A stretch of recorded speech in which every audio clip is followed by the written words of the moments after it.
Kurzer Hinweis vorweg. Diese Folge ist auf Englisch und wurde mit einer KI generiert. For 12 days, Israel and Iran exchanged rocket fire. For 12 days, war returned to the Middle East, another violent escalation in a region already marked by numerous smaller conflicts. A ceasefire is now in effect between the two countries. But what remains? What impact have the past 12 days had on people in Israel? What have they gone through? And how do they reflect on the recent escalation? What hopes or fears shape their view of what lies ahead?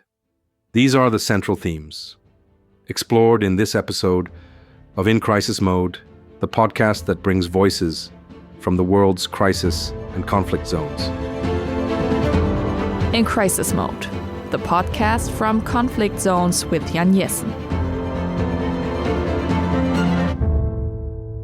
Hello, I'm Jessen. I'm the head of politics at the NRZ and a war and crisis reporter for the Funke Media Group. You can read my reports in the NRZ, WRZ, the Berliner Morgenpost, the Hamburger Abendblatt, and of course on all our online platforms. I just returned from a trip to Israel and the West Bank. I arrived there after the war, which, well, I know this may sound a bit cynical, but from a reporter's perspective, it was a little unfortunate. Before that, I had been in Afghanistan for 2 weeks. By the way, we'll also be covering that trip in one of our upcoming podcast episodes. Anyway, I traveled to Israel following the American strikes on Iran's nuclear program. I thought we were on the brink of a massive escalation, that things were really about to explode. That's why I went. But then, unexpectedly, a ceasefire was declared. So, I didn't witness any active combat while I was there. But I did speak with people who had just lived through it, people who were clearing the rubble and trying to return to something resembling normal life. In previous podcast episodes, we've also talked about the situation in Gaza, where the war continues with relentless brutality. Now, for over 630 days. At the same time, Israeli military operations are ongoing in the West Bank, in southern Syria, and not least in Lebanon. So while there may be a truce between Israel and Iran, many of these conflict hotspots continue to smolder. We also spoke in a previous episode with Carlo Masala, a military expert and political scientist from the Bundeswehr University in Munich. He helped us put the Iran-Israel conflict into geopolitical context. You can still listen to that episode. We'll link it in the show notes so you can catch up. Now, as I said, things have moved on a bit. The major conflict with Iran, the mutual bombardment with ballistic missiles, cruise missiles, and of course drones, has come to a temporary halt. You could really feel that in Israel. I entered the country on the very day the ceasefire was announced, because the airspace was still closed. I couldn't fly into Tel Aviv directly, into Ben Gurion Airport. So I had to enter via Jordan. It was a bit of an adventurous journey, but it worked out in the end. When I arrived, people were just starting to catch their breath again. On that first day, you could still feel the tension. People were wary, unsure whether the ceasefire would hold. The streets of Tel Aviv, which is usually a buzzing, vibrant city on the Mediterranean, Israel's party capital, and its secular heart, were noticeably quieter. Traffic was lighter than usual. The beaches weren't nearly as full as they normally are. You could sense the skepticism. Millions of Israelis had spent the days of the war in bunkers and safe rooms, trying to stay protected from Iranian missile strikes. I then traveled to Be'er Sheva in southern Israel. Just minutes before the ceasefire officially took effect, a ballistic missile from Iran struck a residential building there. 4 people were killed, again, mere minutes before the truce began. Near the ruins of that building, I met Ido, a 23-year-old volunteer with One Har, a kind of civilian emergency aid organization, somewhat comparable to Germany's THW, though not as technically equipped. These are people who respond after bombings or other disasters, helping clear debris and providing assistance.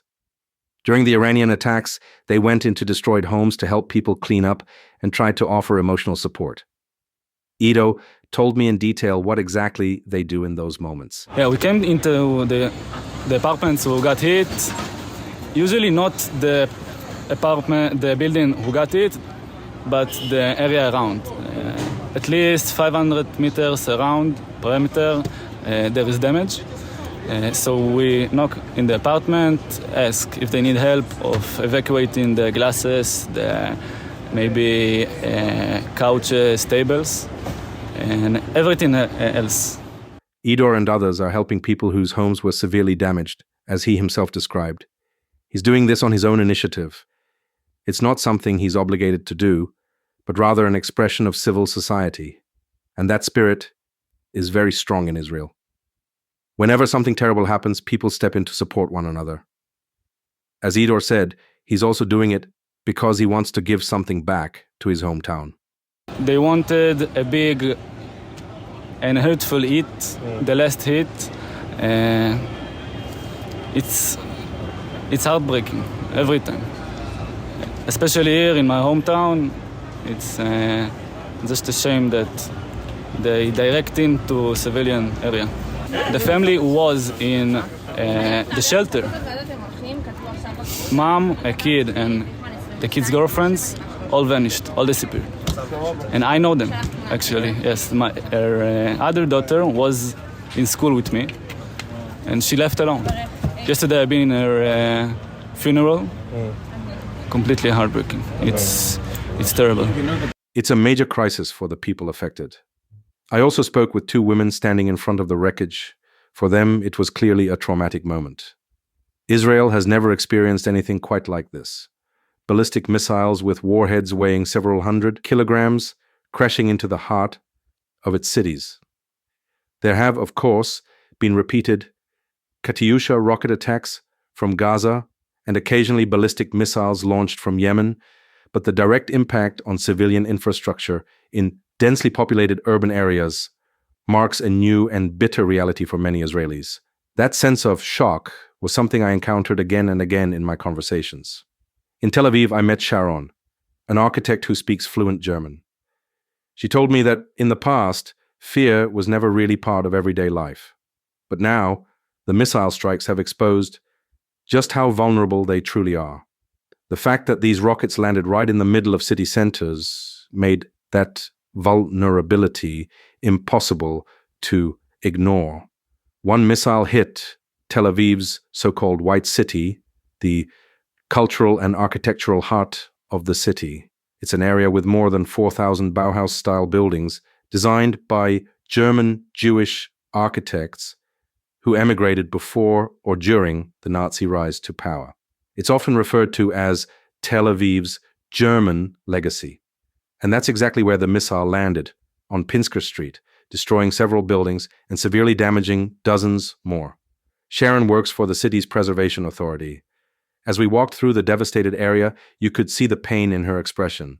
Standing among the ruins, it was clear just how deeply affected she was. Ich habe Bauchschmerzen. Genau, vor allem wir pflegen diese Häuser unglaublich. Also auch diese zwei Häuser gegenüber. I just have stomach pain right now, especially because we take such incredible care of these houses. Even the two across the street were just renovated, with an extra floor, with an elevator, with shelter rooms. This destruction can't be repaired. It's truly a loss. You lose a piece of history.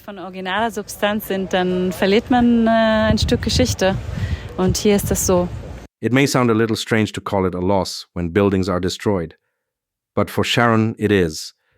She's an architect working for the city's Preservation Authority, and what was damaged is part of Tel Aviv's historic heritage. For someone whose professional life is dedicated to preserving and maintaining these buildings, it's an especially bitter blow. It's important to remember how this conflict began. On Friday, June 13th, Israel launched a military operation with the declared aim of disabling Iran's nuclear program. The strikes came as a surprise, not least because negotiations on Iran's nuclear ambitions were still underway. Another round of talks had actually been scheduled for the Monday following the attack.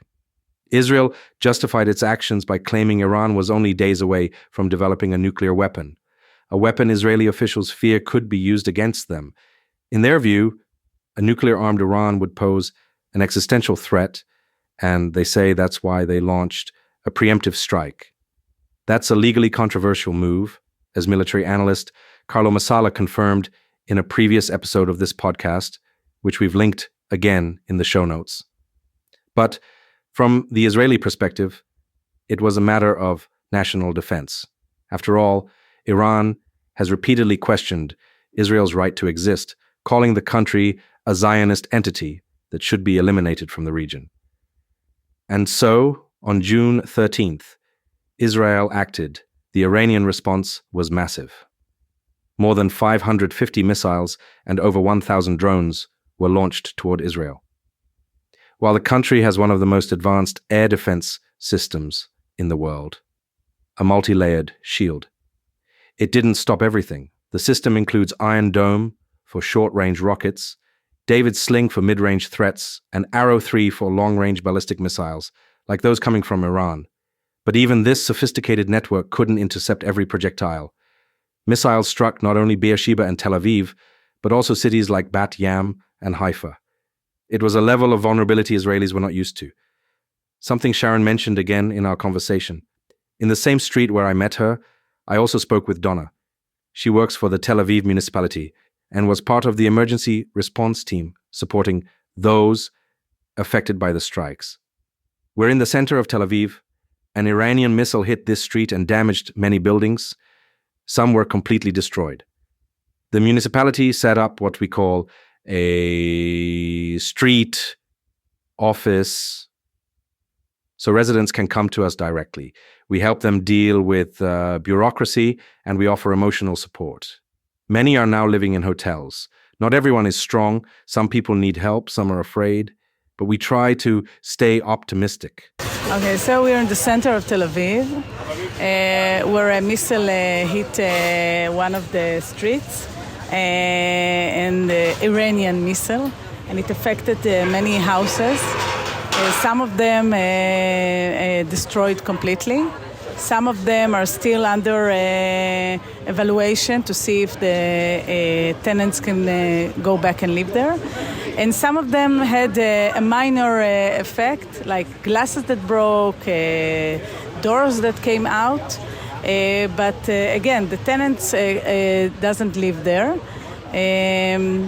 And now we are dealing with them, we're helping them. The municipality of Tel Aviv establish some kind of a street office where they can come to us, talk to us directly. We try to help them with all the problems, bureaucracy, emotional things. A lot of them are in hotels. So we also help them if they need to move from one hotel to another, if they have a social problem, any kind of problem. We're trying to help whatever we can do. I mean, not all the people are strong. Some people need help. Some people have anxiety, which is, I understand that. But we're trying to be optimistic. We're trying to overcome it. What Donna described, that people are trying to stay optimistic, is something you can genuinely feel in Israel. It's a striking trait, especially in Tel Aviv. The city is known as a hub of resilience, but also as Israel's secular heart, its party capital. There's always been something of a California vibe to it. People playing beach tennis or volleyball, lounging by the sea, enjoying life outdoors. And even now, despite the shock, you could sense a strong desire to return to normalcy. That includes trying to remain hopeful. I also spoke with a woman who didn't want to give her name. She was standing across the street outside another street office, this one run by the city's tax authority. What she told me echoed what I'd heard from many Israelis over the past few days. We have to find a way to deal with the threat from Iran. We feel for the people there. They live under a terrible government, but we have to protect ourselves. I think Israel must finish with this problem. We're sorry for the people there. They are poor people. We're very sorry for them. We understand they live in bad situation with bad government, but and we hope that they're gonna have good days. can we say? What this woman essentially said was, we should have finished the job. And that, in her view, and in the view of many others I spoke with, is exactly what didn't happen. After long hesitation, the US did eventually join the Israeli operation against Iran. American B-2 bombers carried out strikes on suspected nuclear sites in Fordo, Natanz, and Isfahan, where Iran is believed to be developing its atomic infrastructure. But the operation didn't go entirely as planned. In typical fashion, Trump later declared that everything had been destroyed, that the damage was massive, and the nuclear program was over for good. Yet reports increasingly suggest that Fordow, considered the heart of Iran's nuclear program, was not fully destroyed. In fact, it may have suffered only surface-level damage. There's now concern that Iran could resume its nuclear efforts within a few months, if it ever truly stopped. That too remains uncertain. No one can say with absolute certainty that Iran is building a bomb. Everything points to it, but nothing is conclusive. And even if they had the bomb, no one can say for sure whether Iran would actually use it against Israel. Nuclear weapons are, after all, typically used as a strategic deterrent. Every nuclear armed state so far, from Pakistan to India, China, France, the UK, the US, North Korea, and reportedly also Israel, has refrained from using them in war. The only exception remains the US in World War II. That's the paradox of nuclear weapons. They're built to prevent wars, not to fight them. In Iran, there are even fatwas, religious rulings, forbidding the possession or use of such weapons. But how much weight those hold is unclear. Ultimately, we just don't know. What is clear, however, is that the US attack was not as successful as Trump and his Defense Secretary Paxton claimed. In essence, not much has changed. Some facilities were hit. Israel did succeed in taking out many Iranian missile launchers, along with nuclear scientists, senior officers in the Revolutionary Guards, and intelligence officials. But the regime in Tehran is still standing, and there are growing indications that its nuclear program could resume sooner rather than later. That's what bothered this woman, and many others I spoke with. They told me, if we're going to strike, we should have seen it through. We should have finished it. Later in Tel Aviv, I met Emilia, a young woman who stood stunned in front of the damaged buildings. She told me she had lived in that neighborhood for 3 years and happened to be there the night the missile struck. No, I was living here for 3 years in this neighborhood, and I've been here at night when everything happened, and it's kind of hard. It's very hard, and it was the apartment of 2 of my friends who survived because of one was in Mamad in this time, and another one was with the parents in another city. So it's also a bit. It's difficult to realize that it happened with my friends, and difficult to realize that it's my neighborhood. So I'm trying to not walk here a lot. Luck, of course, plays a big part. Like what Emilia said, that by chance her friends simply weren't at home. The Israelis have another advantage compared to, say, the Iranians. They have a vast network of bomb shelters. It's mandatory for people to go into these shelters whenever there's an air raid alarm. These shelters are relatively safe. They won't withstand a direct hit. If a ballistic missile lands squarely on a building with a shelter inside, the shelter won't offer much protection. But they're very effective against smaller rockets like the Katyushas, fired from Gaza, shielding people from shrapnel and flying debris. If a rocket is shot down and fragments fall, shelters are a good defense against that too. And, as I said, despite these massive attacks, and I don't want to sound cynical, only 28 deaths is comparatively low given the scale of the bombardment Israel faced. Now, as I mentioned, there's a ceasefire between Israel and Iran, and whether it will hold, that's the big question. So far, things look promising, you have to say. But whether it lasts, nobody really knows. Even the people I spoke with on the ground weren't quite sure how to read the situation. For example, I met an older man, Moti Mantelkern was his name, who was nearly 80 years old. He briefly shared with me how he felt and what he thought about everything that's happening. It's unbelievable, and I have no words. They see Tel Aviv as if it were Berlin in 1945. It's not easy.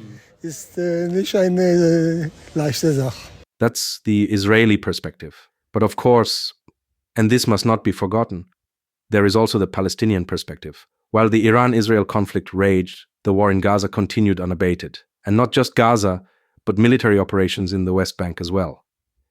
It's not a formal state of war there, but the situation remains highly tense. As Western journalists, we unfortunately cannot enter Gaza freely, at least not in a way that allows independent reporting. The Israelis do not permit access for on-the-ground reporting, so we have to rely on accounts from people inside Gaza. We have repeatedly featured a young man from Gaza on this podcast who is critical of Hamas but also condemns the Israeli attacks. He told me again recently that he is unsure whether the ceasefire between Iran and Israel will actually bring calm to Gaza. Trump, the American president, wants peace now, but whether it will happen, as he envisions it, remains a big question. Meanwhile, in the West Bank, Israeli military operations are intensifying. There are increasing attacks by far-right Jewish settlers who are expanding their presence, building illegal settlements that violate international law, yet remain somewhat protected by the Israeli army.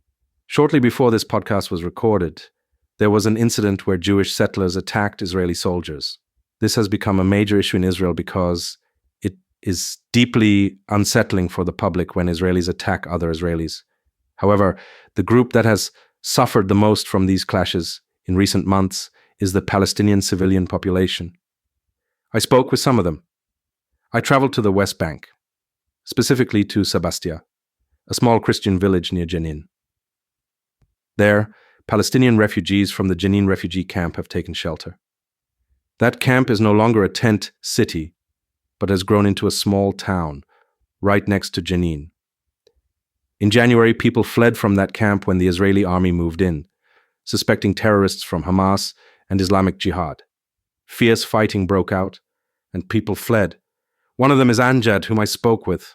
The attack, the Israeli army's assault on the refugee camp, was so brutal and intense. From the air and the ground, they attacked with helicopters and drones. I was sitting in the car with my son when 23 bullets hit the vehicle, and my son was struck by shrapnel in his head. Now these people live in Sebastia, a town with 3,000 residents. In addition, 1,300 refugees have arrived. A stressful situation. Everyone there complains that hardly any aid is reaching them. Anjad made this very clear. We only received 4 packages for 6 people. My wife and I have 5 children. That's never enough. We've been living here for 4 months. It's far too cramped. I asked him if he was also angry at the armed militias in Jenin who may have sparked the offensive. But he saw things differently. I have the right to defend myself. When you see an army attacking you. His anger was mainly directed at the neighboring Arab states, which he feels have abandoned them. Then I asked how they experienced the Iran-Israel war. He replied, "We were glad to see rockets flying toward Israel. For the first time, they know what it feels like." What can you say? For me, it showed just how deeply divided things have become. In the West Bank, Israel plans to build 22 new settlements, despite international protests. This is likely to trigger resistance and possibly more violence. The refugees from Jenin, like Anjad and his family, face an uncertain future. Many are unemployed, and they cannot return, because part of the camp is scheduled for demolition. Meanwhile, in Israel, some normalcy is returning. Cafes in Tel Aviv are busy again, and the beaches are lively. Donna, a social worker in Tel Aviv, told me, "We just want a boring, normal life in a normal country." But Israel is far from that, and so is the whole region. Whether in Gaza, Syria, Lebanon, or the West Bank, tensions remain high. The war in Gaza continues, Hezbollah stays active, Hamas still holds hostages, and there are ongoing airstrikes, violence, and fear. No one knows if the ceasefire between Israel and Iran will last. Will new attacks happen? Will Iran retaliate again? I don't know. All I can say is that we all hope for Israelis, Palestinians, Iranians, Syrians, Lebanese, and Yemenis that peace will come, that they can finally live in peace. This was In Crisis Mode. This episode was produced by Alexander Baumeister, also a journalist with Funke Mediengruppe. If you enjoy our podcast, please subscribe, share, and send your feedback to krisenmodus@funkemedien.de. Thank you for listening. Stay safe.